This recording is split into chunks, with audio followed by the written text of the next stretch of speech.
In baseball, I feel like this was going to become like a minor league system, the same way that baseball has their full developmental minor league farm system. And hardcore fans of certain teams in baseball will know who the next guy potentially could come up is, and they're expecting to develop and see that. Is that forming in the G League, or is that kind of seem like this is where a lot of guys end up landing? And when you get called up, it's like you just won the lotto. Because I remember, I think it was the Cavs a few years ago. One player came up when it was still the D League, and he made an impact. He was like a smaller point guard type of player, and people were rooting for the guy because it was like, oh, he's a D League player, but it seemed like a surprise.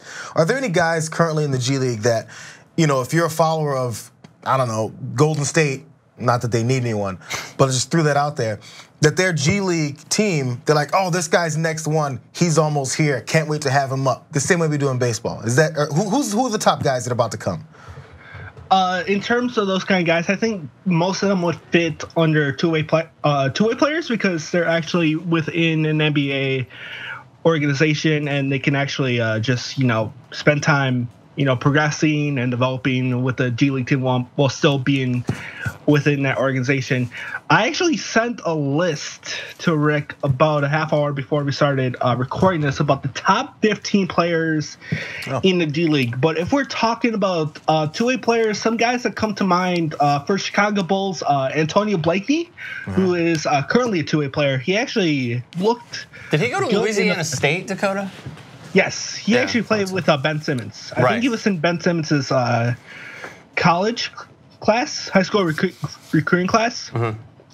But Blakeney had a solid game against the Lakers, including a pretty good poster dunk on some player. I forgot. It was Julius Randle. I don't know. Some other good two-way players. You have Briante Weber, who has had a few solid games for the Houston Rockets. Lorenzo Brown, even though he's been on the older side, he's with the Toronto Raptors organization and the Raptors on five, their G League team. Anthony Brown, who used to be with the Lakers, but is now with the Minnesota Timberwolves affiliate. He's also a two-way player. So yeah, there are a lot of solid